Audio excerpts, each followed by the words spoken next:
జై భీములు, జై భీమ్. వేదిక పైన ఉన్న ఈరోజు అధ్యక్ష వహిస్తున్న బాలరాజు గారికి, అలాగే కన్వీనర్గా ఉన్న సర్వయ్య గారికి, పెద్దలు వివేకన్న గారికి, అలాగే బాలకృష్ణ గారికి, శంకర్ గారికి, శ్రీనివాస్ గారికి, నిరంజన్ గారికి, జగన్మోహన్, కృష్ణ, రవీందర్, యాదవ్ అన్న సార్ గారికి, అలాగే శ్యామ్ మనోహర్ గారికి, ఇంకెవరైనా మిస్ అయిన పేర్లు పైన మనోహర్ గారు. సో అందరికీ మరియు నా తోటి ఉద్యోగస్తులకు, నా మాల కుటుంబం సోదరులకు అందరికీ నమస్కరిస్తున్నాను. అన్ని సంఘాలు ఉన్నాయి, కానీ మన మాల సంఘం కనపడదు. ఎక్కడ రెడ్డి సంఘం ఉంటుంది, కమ్మ సంఘం ఉంటుంది, యాదవ్ సంఘం ఉంటుంది. అన్నిటికంటే ఇంకా పెద్ద సంఘం అపోవా అని ఉంటుంది, వైశ్య సంఘం, అవోపా. నువ్వు ప్రపంచంలో ఎక్కడ పోయినా కూడా వాళ్ళ ఒక బిల్డింగ్ ఉంటుంది సంఘం. మరి మనం ఇంత విద్యావేత్తలం అందరం, చాలా ఒక్కొక్కరికి మైక్ ఇస్తే 1 అవర్ మాట్లాడతారు. మన దాంట్లో ఉన్న సోదరులకు అంత మేధాశక్తి ఉన్నది, కానీ అంబేద్కర్ జాడల్లో మనం పోలేకపోతున్నాం. సమీకరించు, బోధించు, పోరాడు. ఇన్ని రోజులు ఈ ఉద్యమాలు నడుస్తుంటే మనం ఏమనుకున్నామంటే, సరే సంఘాలు చూసుకుంటే లేండి, సంఘాల పైన వదిలేస్తున్నాం. కానీ సరైన సమయం ఆసన్నమైన సోదరులారా. ఎందుకంటే మీరు కానీ నిద్ర లేవకుంటే మనము పాతాల్లోకానికి అనగదొక్కబడతాం. మనం వచ్చే జనరేషన్కు మనం ఏమి కూడా సమాధానం చెప్పుకోలేము. మనము ఇప్పుడన్నా మేలుకొని మనం కానీ మన భావితరాలకు, మన మాలకులం వచ్చే పిల్లలకు కానీ మనము ఏ దారి చూపెట్టుకుంటే మాత్రం టోటల్గా మనం జీరో అయిపోతామని నా యొక్క ఉద్దేశం. ఎందుకంటే నిజం నిద్ర లేసేసరికి అబద్ధం ఊరంతా తిరుగుతుందని పెద్దలు అన్నారు. అలాగే మందకృష్ణ మొత్తం చాటింపు వేసుకొని వచ్చిండు, డప్పు కొట్టి. ఇంకోటి స్వారోస్ అని పెట్టిండు, వాడు అనగదొక్కిండు. ఆయన కూడా మనం ఎవరం మాట్లాడలేదు. ఎందుకంటే మాట్లాడితే ఇక్కడ మనకు ఇబ్బంది కలుగుతుందో, లేకుంటే నాకు ఎక్కడ ఓట్లు రావో, లేకుంటే రాజకీయ పరంగా నాకు ఎక్కడ మైనస్ అవుతుందో అనే భయంతో వాళ్ళ ఓట్ల కోసం, లేకుంటే వారితో ఎందుకులే తగాదా అనే ఉద్దేశంగా మనం ఇన్ని రోజులు ఓపిక పట్టినాం. కానీ ఇప్పుడు ఓపిక పట్టే సమయం కాదు ఇది. అందరం పెద్దలు నేనైతే దేవుణ్ణి పూజించా, ఓన్లీ అంబేద్కర్నే పూజిస్తా. మొన్న కూడా చెప్పినా నేను, ఆయన అన్నాడు మహానుభావుడు, దేవుడికి మనకు మధ్యన వాడేవాడు మధ్యన పూజారిగాడు అనేది. సో నేను అనేది ఏంటంటే, వారు ఇచ్చిన కొటేషన్ సమీకరించు, బోధించు, పోరాడని దాని స్ఫూర్తిగానన్నా మన అందరం ఏకం కావాలి. దయచేసి ఇప్పటికైనా కూడా ఎందుకు ఈరోజు ఉద్యోగస్తులను పిలిచినామంటే, ఆ ఫలాలను తింటున్నాం మనం. ఈరోజు నేను ఇక్కడ ఉన్నా అంటే వారి యొక్క ఆశీర్వాదం. ఇప్పుడు అన్నగారు ఇక్కడ ఉన్నారంటే మీ అందరికీ తెలుసు, కాకా గారిని మనం ఎంతో గొప్పగా గౌరవించుకుంటాం, కాకా అని పిలుచుకునే వాళ్ళం. సో ఇంత చక్కటి అవకాశం కల్పించిన మనకు అంబేద్కర్ ఇచ్చిన ఫలాలను మనం ఈరోజు ఆస్వాదిస్తున్నాం. కానీ pay back to the society వారు ఏదైతే చెప్పిందో అది మనం పాటించలేకపోతున్నాం. అందుకనే మేము ఉద్యోగస్తులం కలిసి పోలీసులో ముందుగా రియాక్ట్ చేసినాం. టీం అని ఫామ్ చేసి దాన్ని రవీందర్ను, తర్వాత అక్కడ కరీంనగర్లో కొంతమంది యాక్టివ్గా ఉన్న వాళ్ళని అందరినీ కూడా మోటివేట్ చేసి, ప్రతి జిల్లాలో ఈ ఎన్ని సంఘాలు ఉన్నాయంటే అన్ని సంఘాలు ఉన్నాయి. మన దాంట్లో మేధావులు ఎక్కువ ఉంటారు కదా, అదే వచ్చింది బాధ. వారిని ఒక తాటి కింద తేవాలంటే కష్టం. నేనంటే గొప్ప, వివేకానంద అంటే గొప్పనా నాకంటే, లేకుంటే సర్వయ్య గొప్పోడా నాకంటే, లేకుంటే బాలరాజు గొప్పోడా, రవీందర్ గొప్పోడా అని మన ఈ భావన, ఈ థాట్ అనేది తీసేయాలి మన మైండ్లోకి వెళ్ళి. తీసేసి మీరు సోదరుడు చెప్పిండు అవోపలో చూడండి, అవోప మీటింగ్ పెడితే చిన్న దుకాణం నడిపేవాడు కూడా ఎంపీతో సమానంగా కూర్చొని తింటారు. నేను చూసిన కళ్ళతోని స్వయంగా. ఎందుకంటే పోలీసులు ఉన్నప్పుడు బందోబస్తు చేసేటప్పుడు చూసిన. వారు అవోప మీటింగ్ పెడితే వాళ్ళ మినిస్టర్ కానీ, లేక ఎంపీ కర్నూలు అన్న ఎంపీ అతని పేరు వెంకటేష్ గారు, వారు వెంకటేష్ అనే అతను వచ్చినప్పుడు నేను చూసిన ఒక అటెండర్గా పనిచేసే వ్యక్తి కూడా సమానంగా కూర్చున్నాడు వారితో. అంటే వాళ్ళ ఐక్యత కోసం చెప్తున్నా. నేను ఎందుకు చెప్తున్నా అంటే, ఉదాహరణ ఇస్తున్నా అంటే, వారి ఐక్యత ఎట్లుందంటే అంత స్ట్రాంగ్గా ఉన్నది. అవోప వాడు కింద పడుతున్నాడంటే వీళ్ళందరూ కలిసి వానికి ఫైనాన్స్ చేస్తారు. వాడిని ఎవరిని కూడా ఎవరైనా ఉన్నారా అడక తినేటోడు ఎప్పుడన్నా కొమటోళ్ళని చూసినామా?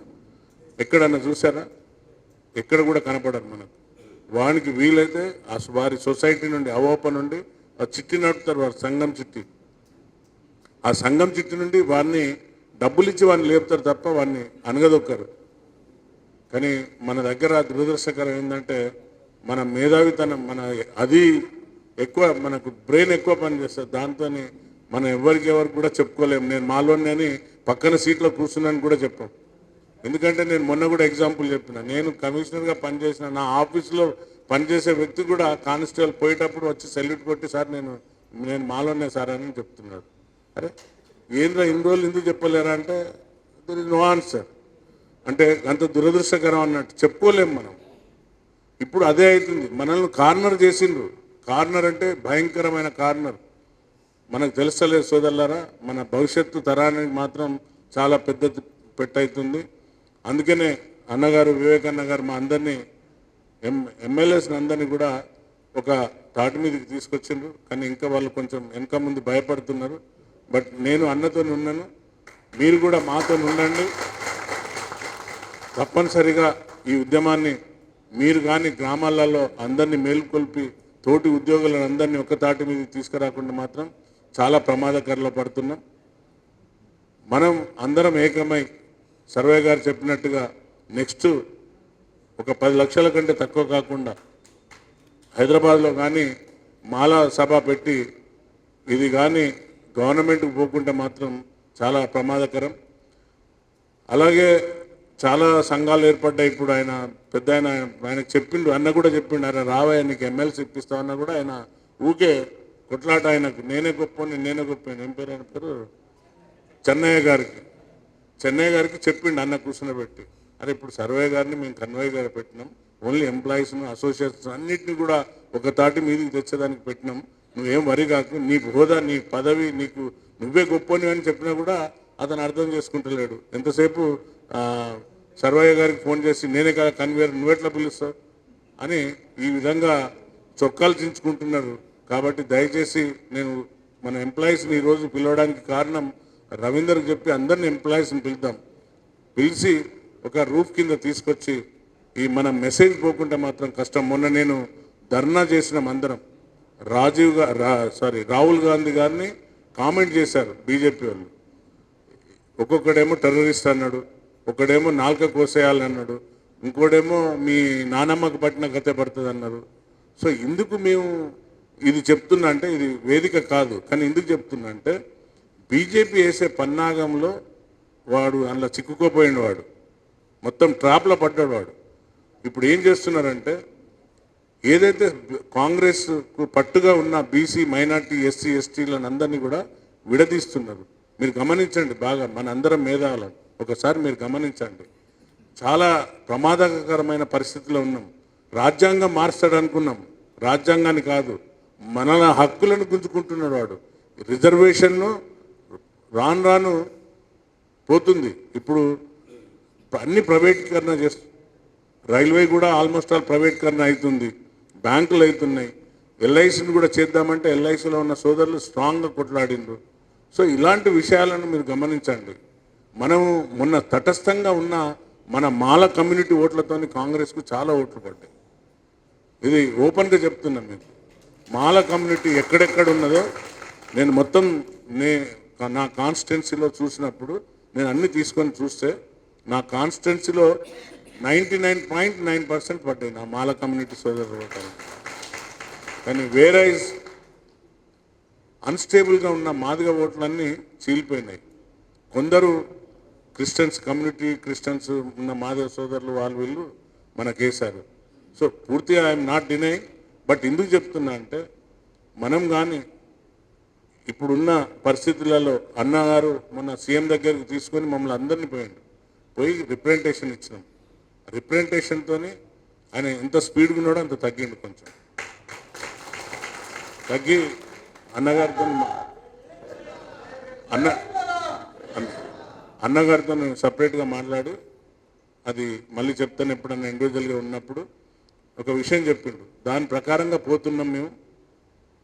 మీరు అందరు కూడా దయచేసి గ్రామాలకు పోయినాక ఒక టీమ్గా ఫామ్ అయ్యి మీరు కానీ నెక్స్ట్ వచ్చే ఈ మహాసభ ఏదైతే పెట్టుకుంటున్నామో మీరు ప్రచారం చేసి తీసుకురాలేకపోతే మాత్రం ఫెయిల్ అవుతాం.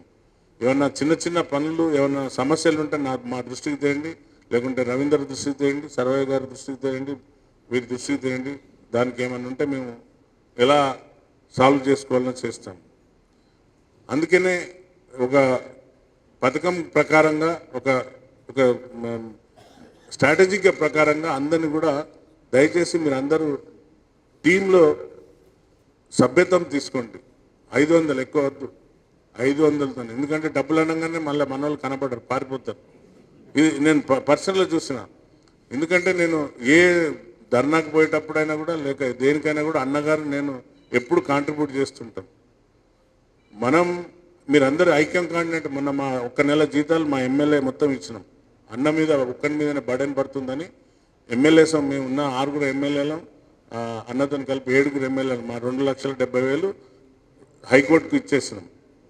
సో కాబట్టి మీరు ఎక్కువ కాదు, మీరు 500 రూపాయలతో సభ్యత్వం చేయండి. ఒక టీంలో ఫామ్ చేసి ఇది కానీ లాంగ్ రన్ కావాలి. ఇది ఇవాళతోటి అయిపోయేది కాదు. మనం పోరాటం చేయకుంటే మాత్రం మన హక్కులకు మనకు రావు. నేను మొత్తం జడ్జిమెంట్ను చదివి కంపైల్ చేసినాం. ఆ కంపైల్ అన్నతో డిస్కస్ చేసి ప్రాపర్గా రిప్రజెంటేషన్ తయారు చేసి ఇక్కడ దీపదాస్ మున్సి గారు మా AICC secretary incharge for Telangana వారికి రాహుల్ గాంధీకి అన్నతో కూర్చొని అదే మాటలో అన్న మనం టీం పోయి రాహుల్ గాంధీకి రిప్రజెంటేషన్ ఇవ్వాలి, తర్వాత మా అధ్యక్షుడు ఖార్గే గారికి ఇవ్వాలి, లేకుంటే ఇది ప్రమాదంగా ఉన్నది.